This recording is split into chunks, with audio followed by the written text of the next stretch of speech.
반갑습니다. 우리 독해 유형별 특강위에 오신 것을 환영합니다. 오현진 선생님입니다. 자, 쌤이랑 같이 이번 시간은요, 14번째 주어진 문장의 위치를 파악하는 유형을 공부해 보도록 할게요. 자, 여러분, 이 문제 쉽나요? 쉽지 않습니다. 그죠? 우리 31번부터 사실 39번까지 여러분들이 조금 어려워하는 곳들이 밀집되어 있잖아요. 근데 주어진 문장 위치는요, 앞에 순서 문제랑 비슷합니다. 그래서 순서를 틀리는 친구면 이 문장 위치를 틀릴 가능성이 굉장히 높아져요. 왜? 문제 푸는 방법이 비슷한데 그걸 못하니까. 그래서 쌤이랑 같이 한 번 더 확인을 해보도록 하겠습니다. 자, 주어진 문장의 위치 파악이라는 게 바로 뭐냐? 자, 주어진 문장이 있어요. 위에 있을 거야. 자, 문장 한 문장입니다. 자, 근데 이 문장이 제시된 지문이 어느 위치에 들어가야 되느냐? 그냥 한마디로 여기 이렇게 주고 긴 지문이 있는데 여기서 얘 어디 들어가? 이렇게 묻는 겁니다. 그럼 여러분들은 어떻게 하느냐? 아무 생각 없이 문제 풀면 해석하죠? 이거 보면 해석합니다. 근데 해석만 해요. 쌤이 그랬죠. 해석만 하시면 안 된다고요. 요거 해석하시고 잠깐 1, 2초 정도 우리 시간을 좀 갖자. 어떤 시간? 멍 때리는 시간? 아니고요. 요 안에서 똑같아. 그래, 소재를 찾으려고 하고 조금이라도 내가 여기를 아직 안 읽었지만 여기서 읽은 부분이 있다면 여기 어떤 주어라던가 이런 것들을 살펴보면서 혹은 뭐 however이라던가 이런 연결사를 살펴보시면서 대략적으로 지금 이 글이 어떤 소재를 지금 쓰고 있고 어떻게 흘러가는지는 대략적으로 파악은 가능할 수 있거든요. 그래서 글의 소재를 파악하면서 글의 흐름이 어떻게 흘러갈지를 어떤 흐름, 전개 이런 걸 예상해 보는 겁니다. 예상. 분명히 근거가 있을 거예요.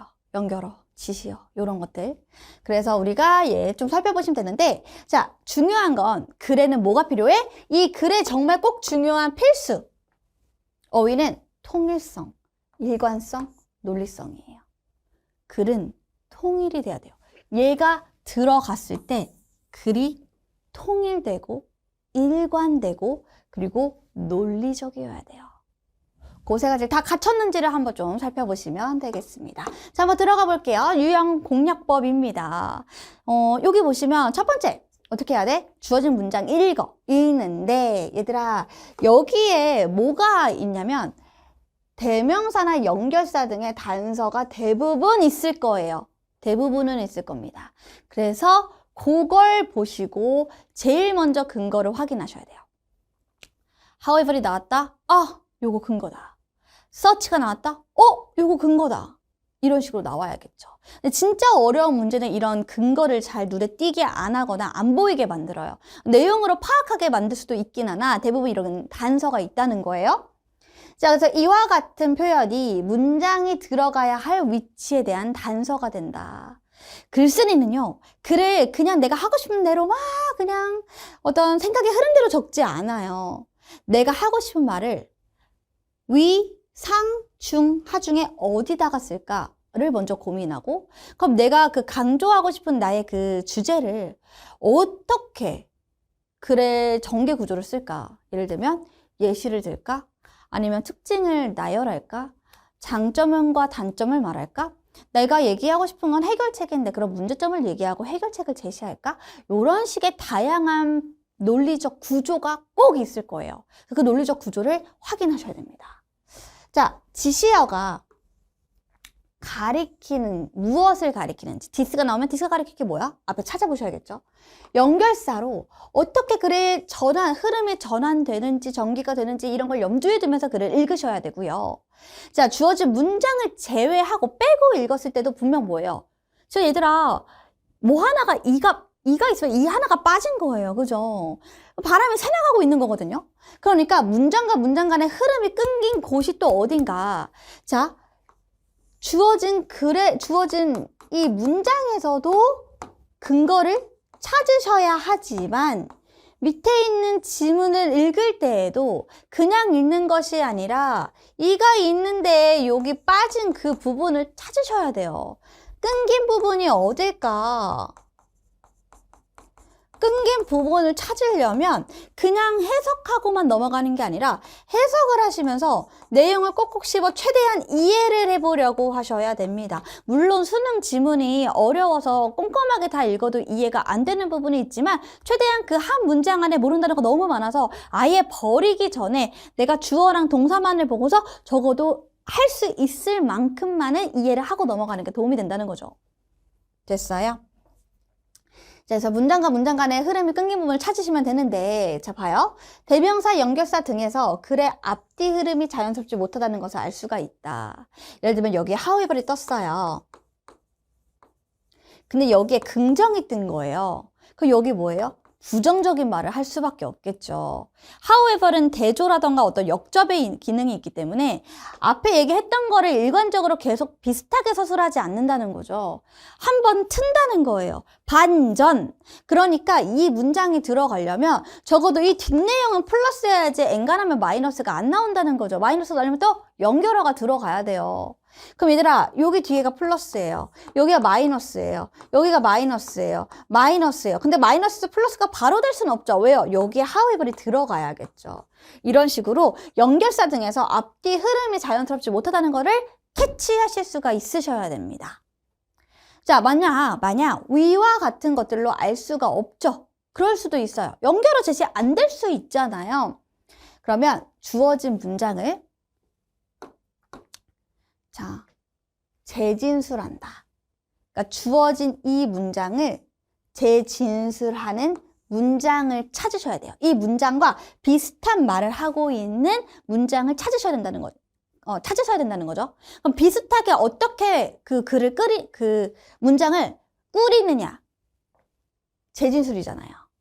보편적인 내용으로 꾸리거나, 이 글의 보편적인 내용으로 꾸리거나, 얘보다 조금 더 구체적인 내용 혹은 예시를 드는 내용, 이런 것들이 결국에는 이 문장을 재진술하는 표현인 거죠.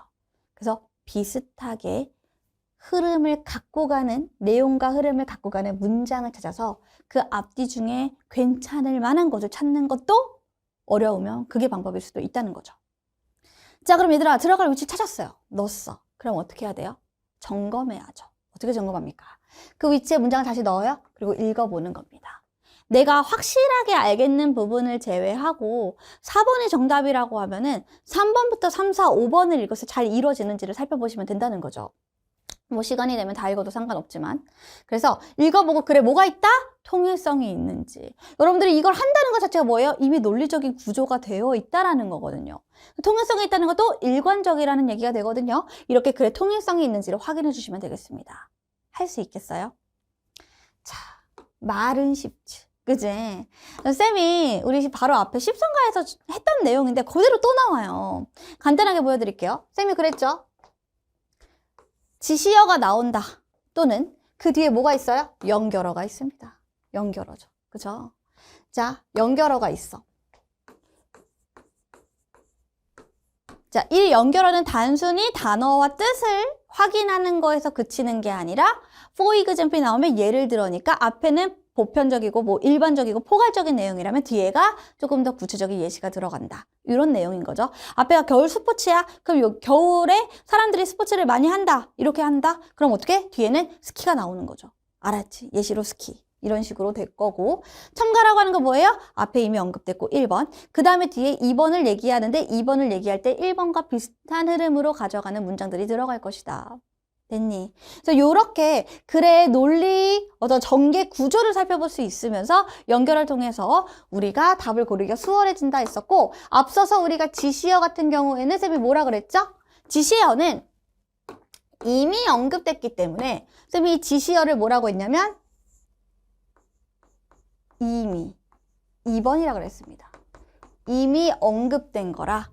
이 말은 즉슨 뭐예요? 인칭대명사, 지시대명사, 형용사, 정관사가 나오면 자, 더 명사가 떴어. 그럼 뭐예요? 앞에 먼저 첫 번째로 언급된 게 있고 그 다음에 지시어가 나오는 거다. 그래서 지시어는 두 번째, 세 번째, 네 번째 언급되는 거 상관없이 처음 언급되지 않으면 다 지시어예요.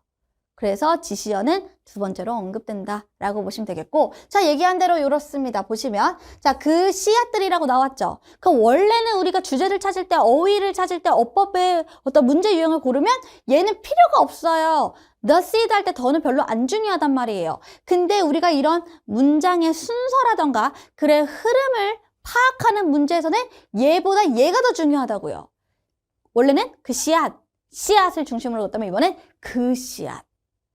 그럼 뭐예요? 아, 이거 적어도 두 번째로 언급된 거니까 처음 언급된 씨앗으로 가야겠다. 그럼 처음 언급된 씨앗이 바로 뭐예요? 그들의 씨앗. 이렇게 해주시면 되죠. 알았지? 그럼 조금만 더 가볼까? 얘들아, 여기서는 더 나오지 않았지만 그럼 여러분들 여기서 뭐예요? their seeds가 있을 때 또 there가 중요하거든요. 그들의 씨앗? 그럼 그들이 누군데? 그들 찾아가시는 거죠. 됐나요? 그래서 만약에 이 문장은 예를 들면 이 문장이 주어진 문장이었어. 얘가 어디 들어갈까를 물어볼 수도 있지만 대어가 들어가는 순간 이 문장이 어디 들어갈지도 물어볼 수도 있다는 거죠. 대어가 가리키는 바가 누구고 씨앗이 처음 언급됐기 때문에 그 뒤에 계속 언급되는 씨앗들이 나온다면 얘도 충분히 문제로 낼 수도 있다는 겁니다. 그래서 지시어는 이미 언급됐다 해서 요런 지시어가 나오면 요 지시어 뒤에 명사 나올 때 이 명사가 앞에 이미 언급된 게 처음 언급된 곳이 있는가를 살펴보는 게 문제를 푸는 방법일 수도 있다. 요렇게 주시면 되겠습니다. 자, 그래 순서, 문장 삽입 다 비슷하죠. 문제 푸는 방법은 비슷한데요. 여러분들도 연습해 보셔야 됩니다. 또 순서 하다가 요거 하면 요게 또 어렵기도 하거든요. 자, 그럼 같이 한번 우리가 트레이닝 해보도록 할게요.